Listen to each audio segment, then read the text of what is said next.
With COVID on a rampage, anxious people are queuing up at vaccine centers to shield themselves from the killer virus. Ever since the government has opened up vaccines for all adults, that is all people above the age of 18, we witnessed long queues outside many centers across India, if of course they are not busy with their COVID app trying to find a slot in a place close enough to their homes. Tonight, the concern on these vaccines is multifold. While India is yet to get out of the danger zone, the dip in vaccination has triggered an alarm across the states.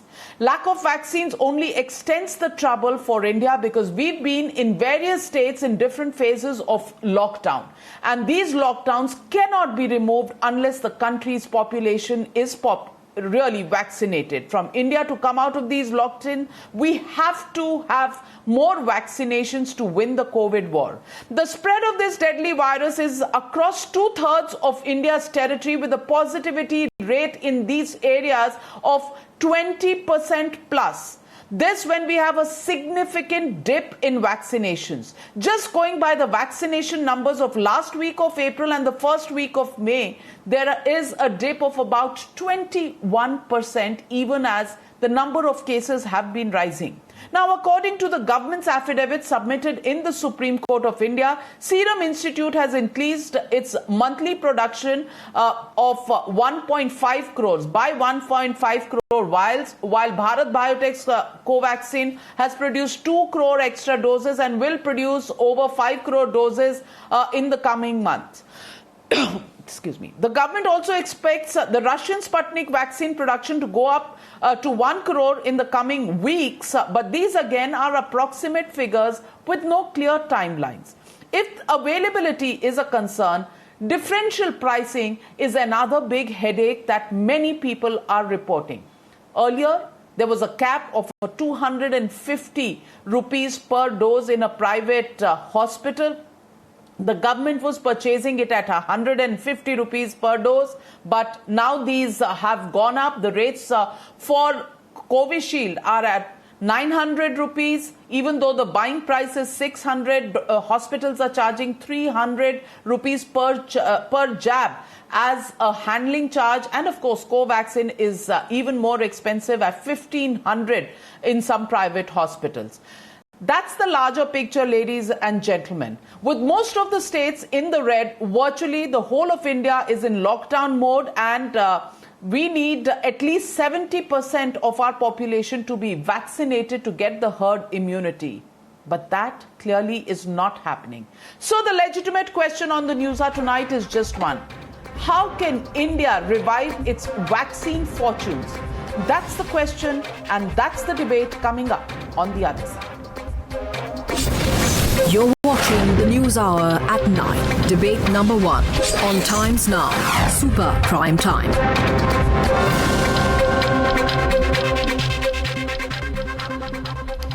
And joining me tonight, Dr. Sambit Patra, national spokesperson of the BJP. We are also joined this evening by Dr. N.K. Arora, chair of the COVID subcommittee of the National Technical Advisory Group on Immunization, Dr. Anand Ranganathan, author, Dr. Shashank R. Joshi, member of the Maharashtra Task Force, joining me live from Mumbai, Dr. Arvinder Soni, chairman of the Liver Transplantation and Regenerative Medicine Department of Medanta Hospitals, Dr. Veer Pushpak Gupta, frontline doctor of the NHS from UK. And my first question goes out to Dr. Shashank R. Joshi, because we've got a very, very scary report is what we would call it, because Maharashtra, we understand, has decided to shelve all new vaccinations for 18 to 45 age group and has diverted these for the second jabs in the 45 plus age group. How do you then plan to open up Maharashtra, which is currently in a lockdown, if vaccines are not available for a large part of the population? Is that a huge problem, Dr. Shashank Joshi? Navika ji, that's very clear that we have a supply shortage. And when there is a supply shortage, we have to do prioritization. So in their wisdom, the government thought that at least the second jab must be completed, because otherwise the vaccine process won't be adequate and completed for people who deserve it and already have taken a single jab. And it was happening that all the slots through CoWIN app were being grabbed.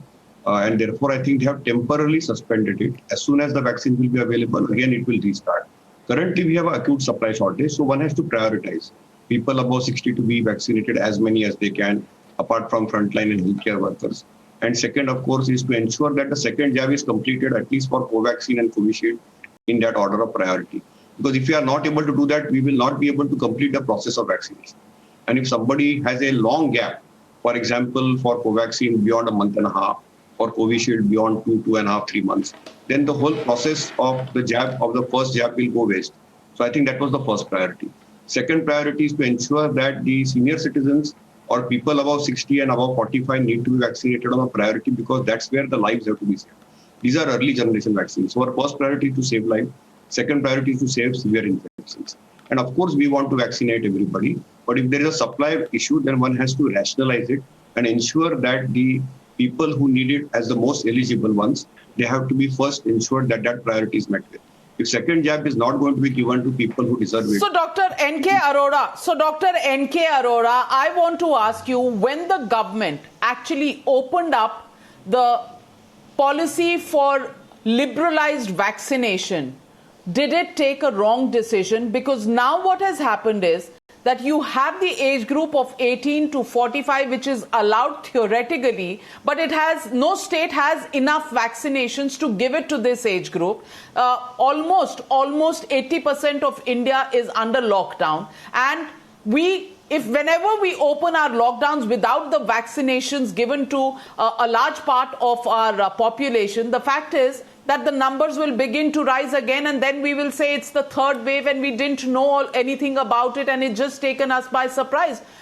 Is our vaccination liberalized policy now a proven wrong decision, Dr. N.K. Arora? So I think Shashank has described it and explained it very well. It was repeated requests from the states, but everybody knew that there is a limited vaccine availability. And this vaccine availability is sufficient for 45 years plus. And that is the one which is contributing to morbidity and mortality. Even today, as of 5th May, whatever data is available, 75% of hospitalization and the mortality is in that age group. So that was the prioritized one. And I think that was an indication given back to all the states. And they were asked, go ahead and if you can purchase it or procure it from the outside. But globally, I think everybody knows that the vaccine is not available.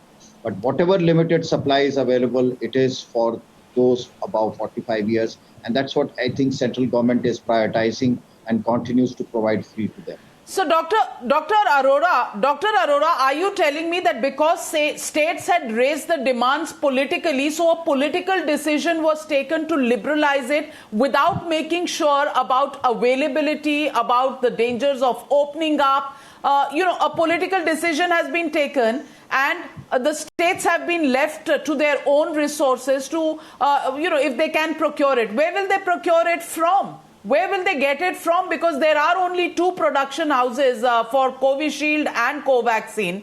Why can't the licenses be given to more producers, to more vaccine manufacturers? Why can't there be a commercial deal of, somehow compensating the Serum Institute and Bharat Biotech to increase the production?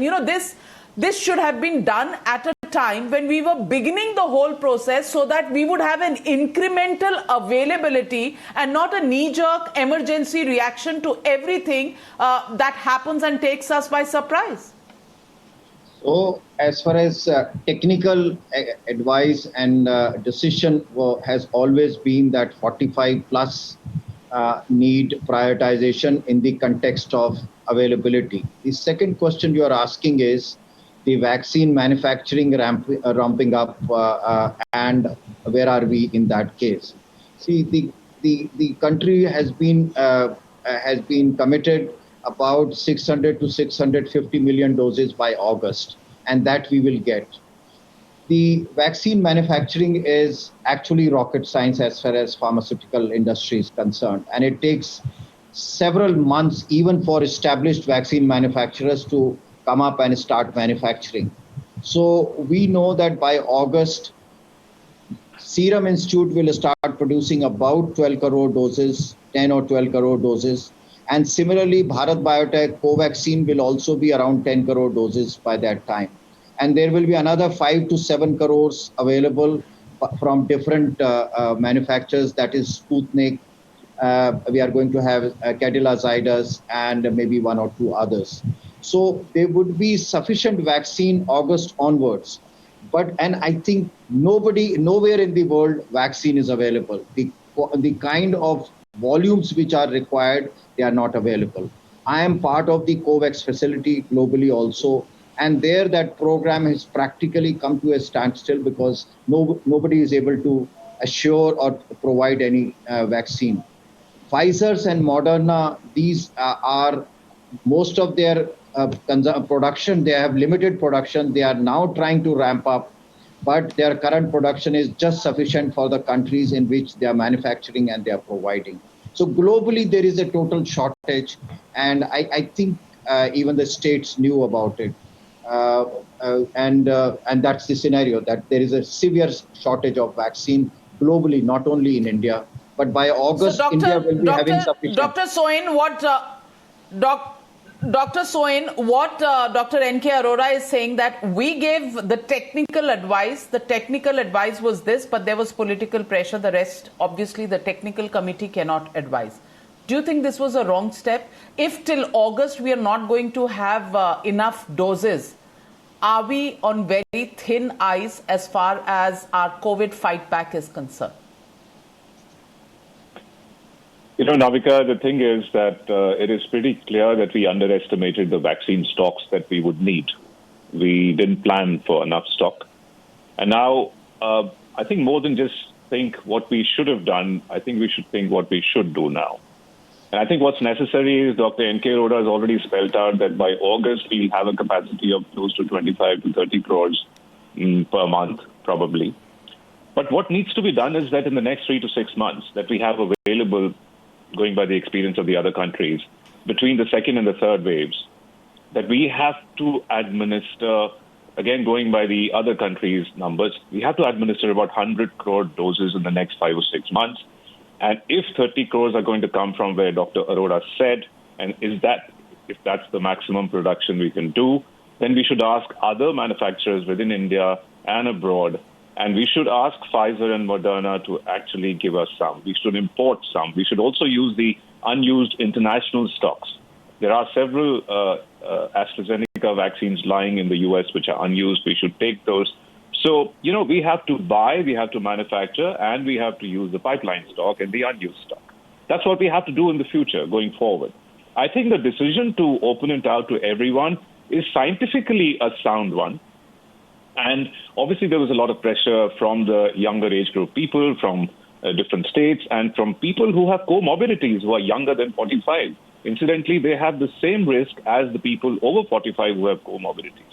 So there was a lot of pressure, and I think the government did take the right decision scientifically, but did not account for the stock needed to live by that decision so far.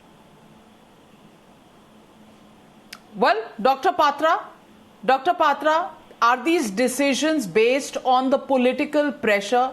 Could we have done better in terms of the planning? Dr. Arora says that it takes several months for manufacturers to get ready. Well, we had those several months. Since January, you are actually giving vaccinations to people. Maybe we could have ramped up in the period of January to May now, rather than starting to look at these, solutions at this stage, Dr. Patra. Have you succumbed to the populism? Have you succumbed to the pressure from states, Dr. Patra? That's a very direct charge at you. Namaskar to all of you, Navika. These are very important questions, and thank you, in fact, for the great panel that you have. Please allow me some time. Number one, look, as far as India is concerned, we have to know that India's size, in fact, is quite a huge one. It's almost equivalent to the population of United States of America, along with Argentina, along with the whole of Europe, along with Brazil. So, in fact, it's indeed an arduous task, but not an impossible one, and we have to be patient. Patient is running dry, and we have to be quick as well as patient, I would say. Secondly, most importantly, you were right when you said that, several months you had in time. What were you doing? Why didn't you ramp up the production? My simple and most, I would say, prudent answer would be, remember, for instance, the Covaxin. Most of the states, in fact, the chief ministers also held press conferences to the effect that they don't want to procure Covaxin. Some of them even refuse flatly to procure Covaxin. It's but natural that with the BSL level 3, that is the biosafety level 3 production, there are only few outlets in India which can produce Covaxin. So most of the ones, like in fact Panacea and the other few PSUs, which could have produced Covaxin, had we started then, probably were hesitant then because they did not see any buyer back then. That's the reason as to why we probably stepped back a bit as far as Covaxin production is concerned. As far as your question on compulsory licensing is concerned, I believe I need to give out a detailed answer on this, because even the Supreme Court had asked this. Remember, as far as compulsory licensing is concerned, it is not the kind of silver bullet as it is presented to be. Of the two vaccines that India has, the Covishield, in fact, the vaccine lies elsewhere. It is not an Indian vaccine. And in fact, the impending factor in this would be the TRIPS, because it's a British-Sweden company, and the vaccine's license lies elsewhere. As far as the license of Covaxin is concerned, since we have BSL level 3 kind of production, there are hardly any other avenue where the production can take place. So, in fact, the kind of argument that we put forth in CL is concerned, I don't think that we can swallow it well. Well, yes, what Mr. Arora said, what Dr. Arora said was absolutely right. Initially, when we began with the phase 1 vaccination, 30 crore was the vaccine that was assigned. I believe by the end of August, we'll be having 60 crore vaccines. And as pointed out, Covaxin with 10 crores, 7 crores of Covishield 10 crores, Covaxin 7 crores, and 12 crores of approximately other vaccines. So Dr. Anand Ranganathan, there were no takers for Covaxin, but the center which has the biggest, advisory of scientists with them could not undertake any exercises to convince states or to pre-plan, at their own risk, some extra production of Covaxin. And now that is why they have left it to the states as far as the liberalized vaccine policy is concerned. And they say, aapko milta hai to aap le lo, nahi milta hai to too bad. Is that approach really going to sort out India's problems? And in the middle of all of this is the differential pricing. Somebody is paying $600, somebody is paying $900, somebody is paying $1,500. This is not the time to have a free market situation. And this is not the time for us to experiment and have a chessboard of political gains with states. Is it, Dr. Anand Ranganathan? Good evening, Navika. Please give me a couple of minutes. You've asked very pertinent question. Now, first of all, I think it's a very esteemed panel that we have here. All the panelists are doctors, and while all the others, except me, are medical doctors, I'm just a scientist. Perhaps it needed a scientist to point out the obvious in this esteemed panel, which is, let me do that. In chemistry, we have this thing called the rate determining step. Now, people are crying, more vaccine, make more vaccine, but here we aren't even using the shots that we have. We are falling 30% short. Our present capacity, monthly capacity is 80 million doses combined. We are only vaccinated last whole month, only 35 million people last 30 days first shot, 50 million shots overall. So what are we talking about? This is the rate determining step we have to be careful about. We have the vaccine stock. Maybe states are holding it, I don't know. But out of 80 million shots that we have per month capacity, we are only vaccinating 50 million overall, 35 million first dose. So, let's talk sense in this. And if you give me a couple of minutes, maybe less than that, I want to explain this. Why you have asked this pertinent question. Navika, vaccine is the only solution. I repeat, if we are going to have a third wave, it is because we haven't vaccinated enough Indians. They say prevention is better than cure, but here prevention is the cure because there is no other cure. Looking ahead very quickly, there are 4 things we must set right. Number 1, we need a point man, a vaccine czar.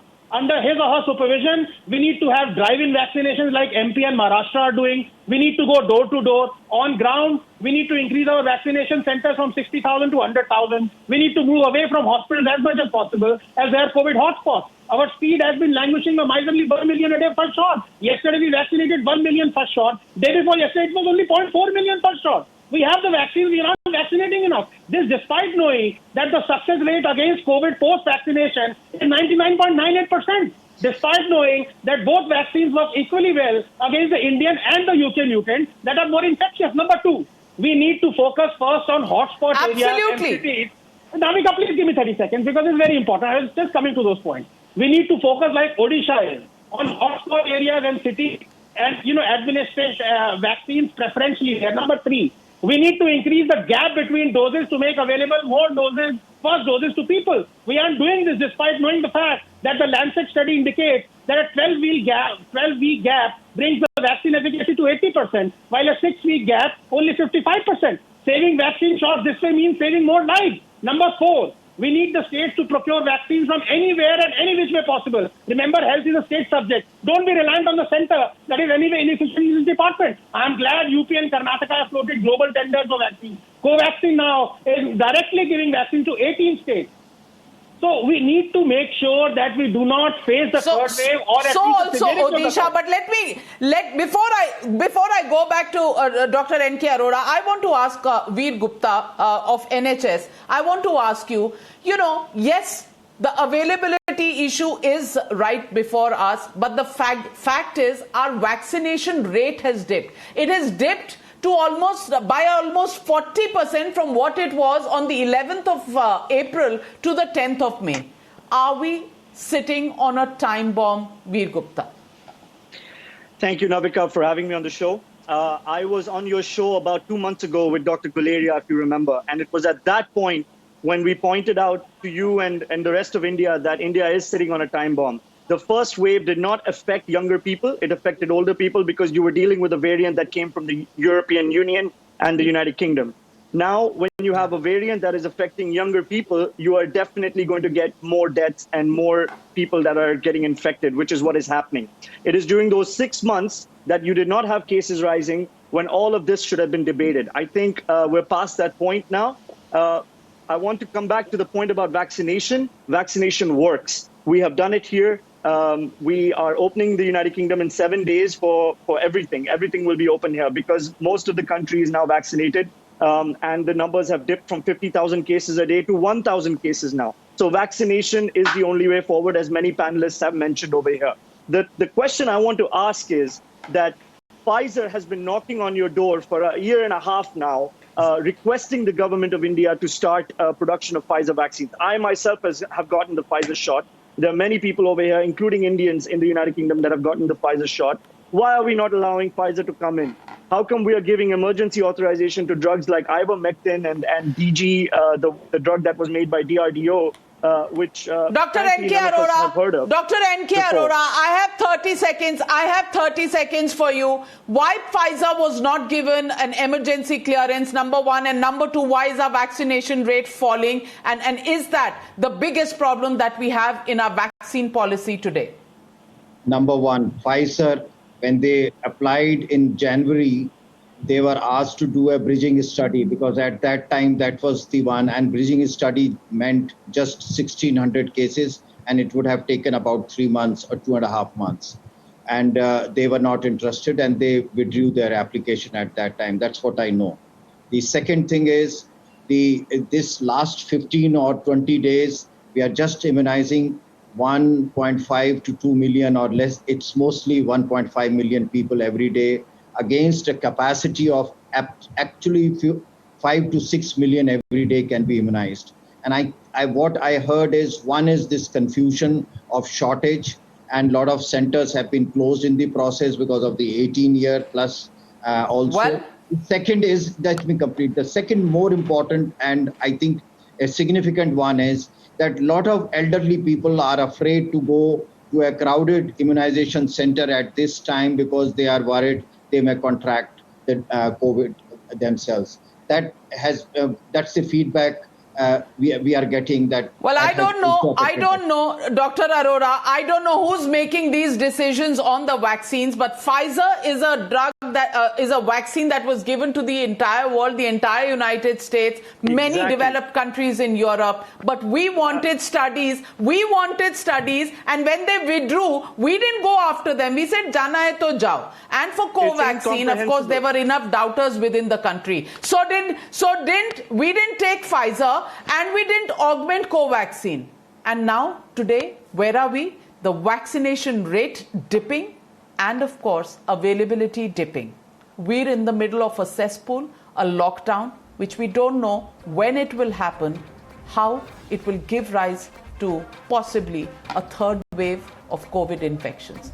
Not a good place to be in. The policymakers really need to come up with out-of-the-box solutions because this can be India's biggest challenge. Thank you very much to my panelists for joining me on this debate. Short break, but on the other side, the power of positive thinking. Anupam Kher joins me on the News Hour.